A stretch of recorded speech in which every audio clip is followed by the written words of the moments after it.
बिस्मिल्लाहिर्रहमानिर्रहीम। आज हम एडवांस अकाउंटिंग बीकॉम पार्ट 2 के डिबेंचर्स बॉन्ड्स एंड टीसीएफ में से क्वेश्चन नंबर 8 सॉल्व करेंगे। तो क्वेश्चन नंबर 8 सॉल्व करेंगे तो क्या कह रहा है, lucky group limited as outstanding 12% debentures of ₹5 lakh on 1 January 2009। The company pays interest on 31st December at the end of each year. 5 lakh रुपए के 12% डिबेंचर्स हैं आपके पास और कंपनी जो है वो हर साल 31 दिसंबर को इंटरेस्ट पे करती है। Okay, the company has the option, company के पास ये ऑप्शन है to cancel the debentures by drawing at par or by purchase from open market. वो डिबेंचर्स को कैंसिल कर सकते हैं ड्राइंग्स की सूरत में, पार जो पार वैल्यू है उस पे, या फिर or by purchase from open market, या फिर ओपन मार्केट से वो जो है वो डिबेंचर्स को उठा सकते हैं। ये दोनों ऑप्शंस कंपनी के पास मौजूद हैं। It purchased its own debentures of ₹1 lakh on 31st December 2009। जब 2009 एंड होता है तो कंपनी जो है वो 1 लाख रुपए के डिबेंचर्स परचेज करती है at the ₹97 each for cancellation. 97 पर शेयर पर डिबेंचर उसकी वैल्यू है और टोटल नंबर ऑफ वैल्यूज कितने, टोटल नंबर ऑफ डिबेंचर्स कितने, 1 lakh. It further purchased for redemption debentures of ₹1 lakh by drawings at par on 31st December। जी, चूंकि आपको पता है आपने ये अमाउंट रीपे करनी होती है, रिडीमेबल होती है आप पर, तो आप debentures of ₹1 lakh by drawings on par at 31st December. अब इसको किस तरह से हमने लेके जाना है, इसको हमने आउट ऑफ प्रॉफिट से भी देखना है और आउट ऑफ कैपिटल से भी हमने इसे देखना है। तो ये क्वेश्चन मैंने आपके लिए सॉल्व किया है। सबसे पहले जैसा कि आप जानते हैं, सबसे पहली चीज़ कि इसके फॉर्मेट को आप जो है वो जर्नल बनाना आपको पता है, डेट, डिटेल्स, LF, डेबिट और क्रेडिट। एक अमाउंट डेबिट होती है और एक अमाउंट क्रेडिट होती है। तो सबसे पहले वो ये कह रहा है कि आपके पास 5 लाख रुपीस की अमाउंट है और उस पर जो है वो आपको ये बता रहा है कि आपने उस पर 12% डिबेंचर्स की, डिबेंचर्स आपके पास कौन से 12% डिबेंचर्स हैं। तो अब आप इजीली सबसे पहले आप क्या करेंगे, एट दी एंड आप जो है वो इंटरेस्ट पे करेंगे डिबेंचर्स पर। आप डिबेंचर्स पर क्या पे करेंगे, इंटरेस्ट पे करेंगे। तो मैंने आपको ये एंट्री बताई थी कि debenture interest to bank account. क्यों, क्योंकि बैंक में से अमाउंट आपकी क्या हो रही है, विड्रॉ हो रही है, मींस आपका एसेट क्या हो रहा है, कम हो रहा है, और दूसरे एंड पे आप डिबेंचर्स पे इंटरेस्ट पे कर रहे हैं, तो आपकी जो लाइबिलिटी है वो इंक्रीज हो रही है, मींस आपने इंटरेस्ट पे करना है। तो डिबेंचर इंटरेस्ट को आपने क्या कर दिया, डेबिट कर दिया और बैंक को क्रेडिट कर दिया। अब देखें टोटल अमाउंट वो हमें दे रहा है, कितनी है, 5 lakh rupees, multiply by 12 divide by 100, multiply by 12 divide by 100। ये देखें अब हमारे पास टोटल अमाउंट कितनी थी, 5 लाख रुपीस की हमारे पास क्वेश्चन में उसने अमाउंट हमें पे कर दी है और बता दी है, और हमारे पास जो डिबेंचर्स का परसेंटेज है वो कितनी है, 12 डिवाइड बाय 60,000। तो हमारे पास 60,000, तो इसे हम लिख देंगे being the payment of interest on debentures. जो डिबेंचर्स आपने लिए हैं आउटस्टैंडिंग थे आपके पास, क्योंकि वो लिख रहा है कि ये डिबेंचर्स जो हैं ये आपके पास क्या है, आउटस्टैंडिंग है, मींस ये अमाउंट आपने क्या करनी है, पे करनी थी, आउटस्टैंडिंग थी। ठीक है, आउटस्टैंडिंग का क्या मतलब होता है, ऐसी अमाउंट जो आपने फ्यूचर में पे करनी होती है, तो वो आप पे कर रहे हो। तो क्या होगा, 5 lakh multiply by 12 divide by 100। अच्छा बेटा एक चीज आप समझें, हमने हर क्वेश्चन में ये पढ़ते रहते हैं कि रिडेम्पशन, तो रिडेम्पशन को समझने, ये रिडेमेबल एट पार या डिस्काउंट या प्रीमियम, वो जैसे भी है, रिडेम्पशन क्या चीज होती है, ये वो रीपेमेंट होती है जो कि आपने किसी से सिक्योरिटी के तौर पर एक फिक्स्ड इनकम ली होती है। आपने एक इनकम जो है वो लोन के तौर पर, सिक्योरिटी के तौर पर ली होती है। जैसे आप कह सकते हैं आपके पास ट्रेजरी नोट्स हैं, जैसे आपके पास सर्टिफिकेट ऑफ डिपॉजिट है, या आपके पास बॉन्ड्स हैं, और ये वो बॉन्ड्स या ये वो 3 चीजें जो आपको लोन की फैसिलिटी प्रोवाइड करते हैं ऑन और बिफोर इट्स मेच्योरिटी डेट, ये उस वक्त तक यूजफुल हैं जब तक इनकी मेच्योरिटी डेट नहीं आती। जब इनकी मेच्योरिटी डेट आएगी तो आपने ये अमाउंट पे करनी है। तो रिडीमेबल का मतलब ये हुआ कि जो लोन आप लेते हो उसकी फिक्स उसकी अमाउंट आपने जो है वो वापस रीपे करनी होती है, उसको हम रिडेम्पशन कहते हैं। ठीक है। अच्छा, इसमें आपको ये पता होना चाहिए कि रिडेम्पशन में आपको कैपिटल में आपका जो सरमाया होता है कैपिटल, उसमें गेन भी आ सकता है और उसमें लॉस भी आ सकता है, क्योंकि बिजनेस होता ही वो है जिसमें प्रॉफिट और लॉस दोनों के चांसेस हों। तो याद रखिएगा, रिडेम्पशन जो है वो आपके लिए एक ऐसा वे ऑफ अर्निंग भी हो सकता है और वे ऑफ लॉस भी हो सकता है। तो दोनों चीजें आपके जेहन में। तो पहली एंट्री आपको समझ आई है। पहली एंट्री में वो ये कह रहा है कि आपकी आउटस्टैंडिंग अमाउंट पड़ी थी, अब वो आप outstanding amount in the form of interest पे कर रहे हैं। किस पे? डिबेंचर्स पे। ठीक हो गया जी। फिर उसके बाद नेक्स्ट आपको मैंने कहा कि आपने अब रिडीम पेमेंट करनी है, आउट ऑफ प्रॉफिट भी करनी है और आउट ऑफ कैपिटल भी करनी है। तो सबसे पहले हम आउट ऑफ प्रॉफिट कर देते हैं।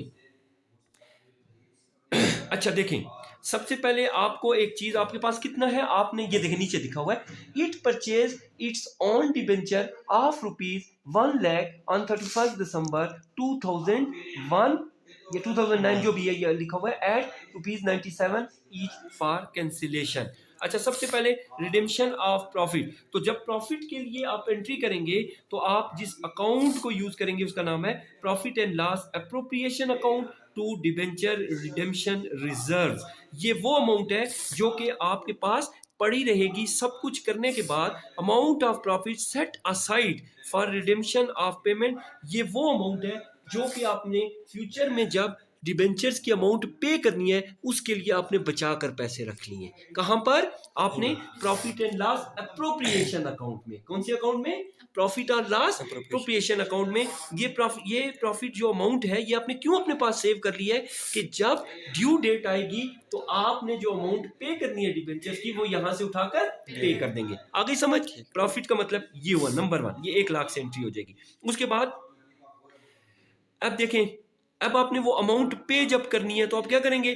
डिबेंचर्स को आप डेबिट कर देंगे, बैंक को क्रेडिट कर देंगे। और कहां से क्रेडिट करेंगे? कैपिटल रिजर्व से आप 3,000 पे करें। क्यों? क्योंकि 97, कहां पे, ये देखिए अमाउंट आपको दी हुई है ऊपर, 97 मल्टीप्लाई बाई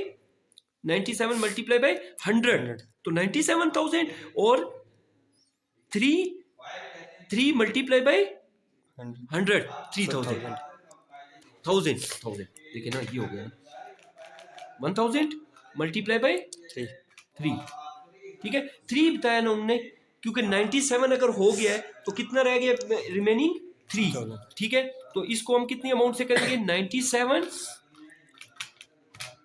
ठीक है, 1,000 मल्टीप्लाई बाई 97। ठीक है, तो हमारे पास क्या हुआ? हमने डिबेंचर्स की अमाउंट पे कर दिया, तो डिबेंचर्स डेबिट, बैंक आपके पास रिड्यूस होता है क्रेडिट, और जो आपने 3,000 पे किया है वो आपने कहां से किया है? कैपिटल रिजर्व से। वो अमाउंट जो कि आपने फ्यूचर में आने वाले सर्कमस्टांसिस के लिए अमाउंट को अपने पास सेव रखा हुआ था, उस अमाउंट में से उसको आपने क्या कर दिया? पे कर दिया। ठीक हो गया जी। तो ये आ गया रिडेम्पशन ऑफ प्रॉफिट। पहला काम आपने रिडेम्पशन ऑफ प्रॉफिट में ये कर देना है कि आपने अपने फ्यूचर में डिबेंचर्स की अमाउंट को पे करने के लिए एक अप्रोप्रिएशन अकाउंट में अपने प्रॉफिट को सेट असाइड कर देना है, रख देना है, ताकि फ्यूचर में आप उसको पे कर सकें। यहां तक बात समझ आई है? नहीं आई?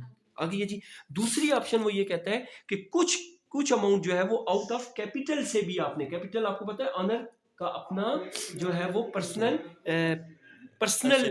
इन्वेस्टमेंट उसकी होती है। तो आउट ऑफ प्रॉफिट में से सबसे पहले हम क्या करेंगे? सिंपल आउट ऑफ प्रॉफिट में सेम एंट्री वो हो जाएगी, आपने वहां से डिबेंचर्स की अमाउंट पे करनी है। वहां पर आपने अपने पास कोई कैपिटल रखने की जरूरत है, वो आप ऑलरेडी आपके पास कैपिटल मौजूद है, तो सेम एंट्री आप रिपीट कर देंगे। डिबेंचर्स, बैंक और कैपिटल रिजर्व सेम। तो बीइंग द डिबेंचर रिडीम्ड, आपने पेमेंट वापस कर दी जो आपने करनी थी। उसके बाद फिर नेक्स्ट में वो क्या कहता है कि आपने देखिए यहां पर एक चीज उसने और डिस्कस की है, यहां पर एक चीज उसने और डिस्कस की है।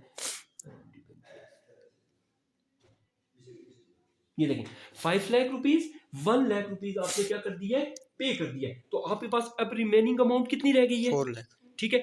अब आप जो इंटरेस्ट पे करेंगे डिबेंचर्स पे, वो कितनी अमाउंट पे करेंगे, 4 लाख पे, क्योंकि 5 लाख टोटल अमाउंट थी, 1 लाख आपने क्या कर दी, पे कर दी। अब तुम्हारी रिमेनिंग अमाउंट आपके पास कितनी रह गई है, 4 लाख। तो डिबेंचर्स टू बैंक आप क्या करेंगे, डिबेंचर्स टू बैंक की सिंपल एंट्री करेंगे, आपका बैंक रिड्यूस होगा और इंटरेस्ट आप क्या कर रहे हैं, डिबेंचर्स आप पे कर रहे हैं जी, डिबेंचर्स इंटरेस्ट आप पे कर रहे हैं। तो being the payment of interest on debentures, तो 4 लाख मल्टीप्लाई बाय कितने परसेंट है, अब आपके पास इतने, इसमें कौन सी परसेंटेज दी हुई है जी, फर्स्ट ईयर जो आपका था वो तो हमने क्लोज किया।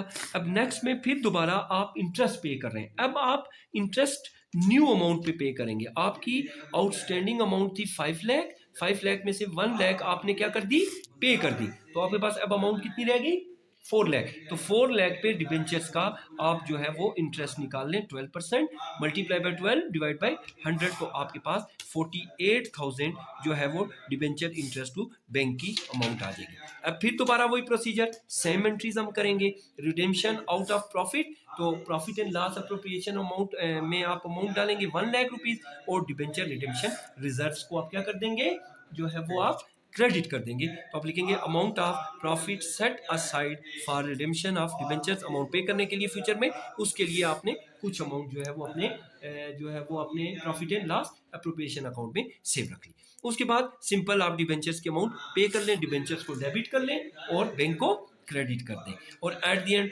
दूसरी चीज रिडेम्पशन ऑफ कैपिटल, तो कैपिटल में से भी आपने जो है वो डिबेंचर्स की अमाउंट पे कर देनी है, 12% debentures to bank account being the debentures reduce. अच्छा, यहाँ पर दो तीन चीजें मैं आपके साथ डिस्कस करना चाहता हूँ। एक तो आपको पता होना चाहिए कि ट्रेजरी नोट्स क्या होते हैं in accounting language. Treasury notes basically intermediate term bearing bond issued by the US treasury. ये भी बेसिकली लोन, बेसिकली कैपिटल की अमाउंट को रेज करने के लिए इशू किया जाता है, ठीक है। तो यूएस यूनाइटेड स्टेट को कहते हैं। तो वो एक इंटरमीडिएट मींस ये जो बिजनेस इंटरप्राइज को रन कर रहा है और जो आपके पास ट्रायरी नोट्स को इशू करते हैं उनके दरमियान वास्ता डाला जाता है कि कोई एक दरमियानी चीज को दोनों के साथ जोड़ा जा रहा है, जिसमें आप ये जो है वो कैपिटल की अमाउंट को इंक्रीज करने के लिए ट्रायरी नोट्स को क्या करते हो, इशू करते हो, और जो जब उसकी मेच्योरिटी डेट आती है तो वो अमाउंट आप दोबारा क्या कर लेते हो, रिकवर कर लेते हो। एक चीज। दूसरी चीज आपको पता होनी चाहिए, सर्टिफिकेट ऑफ डिपॉजिट ये बैंक इशू करता है किसको, to a person depositing money for a specific time और a specific rate of interest. याद रखिएगा, ये वो सर्टिफिकेट है जो कि बैंक इशू करता है उस शख्स को जो कि बैंक के पास अपनी अमाउंट क्या करवाता है, डिपॉजिट करवाता है। किसके लिए, for a specified time period, एक खास मुद्दत के लिए, at a specific rate of interest, जिस पर एक खास इंटरेस्ट की अमाउंट भी चार्ज होती है, ठीक है। तो ये आपको दो चीजें यहां पर मालूम होनी चाहिए। तीसरी चीज, ये अक्सर यूज होता है लेकिन बच्चों को इस चीज की समझ नहीं आती कि बॉन्ड क्या चीज है। बॉन्ड क्या चीज है, आपने अपने कैश को इंक्रीज करना है, आपने जो है वो इंफ्रास्ट्रक्चर के प्रोजेक्ट गवर्नमेंट ने लगाने हैं, मुख्तलिफ किस्म का आपको कैपिटल की जरूरत पड़ती है, तो गवर्नमेंट अक्सर और बेशतर क्या करती है, बॉन्ड्स इशू कर देती है। तो बॉन्ड भी एक फिक्स्ड ऑब्लिगेशन है। फिक्स्ड ऑब्लिगेशन से मतलब ये हुआ कि ये एक इस पर टाइम पीरियड मेंशन होगा, इस पर एक टाइम पीरियड मेंशन होगा, उसके अंदर अंदर आपने बॉन्ड की अमाउंट दोबारा क्या करनी होती है, रीपे करनी होती है। ये भी ऑब्लिगेशन आपकी जिम्मेदारी है। That is issued by a corporation, ये कोई ऑर्गेनाइजेशन खुद भी इशू कर सकती है या फिर इसको गवर्नमेंट जो है, और गवर्नमेंट इसको जो है वो इशू करेगी, इसलिए ताकि जो है वो इन्वेस्टर इसकी तरफ आए, और इन्वेस्टर जो जब आपके पास अमाउंट जमा करेंगे उससे आपके पास कैपिटल रेज होगा। जब कैपिटल रेज होगा तो उससे क्या हो जाएगा, आपने ऑपरेशनल और नॉन ऑपरेशनल दोनों फंक्शंस को जो है वो अच्छे तरीके से लेकर चल सकते हैं। जैसे मैंने कहा कि आप खुद भी कैश को इंक्रीज करवा सकते हैं, कैपिटल को इंक्रीज करवा सकते हैं, और साथ में इंफ्रास्ट्रक्चर के प्रोजेक्ट्स को स्टार्ट किया जा सकता है। और उसके बाद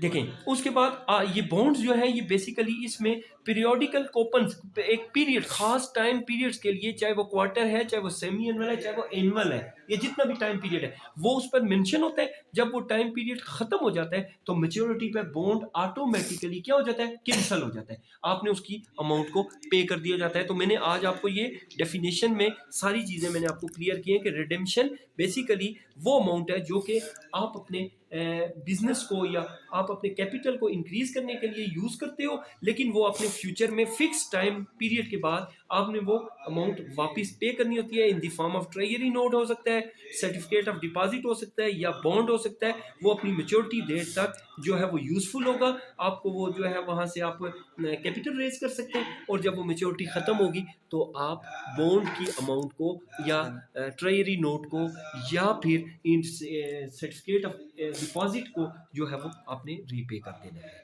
तो ये जो है ये क्वेश्चन नंबर आपके पास 8 आ गया। Okay, thanks a lot.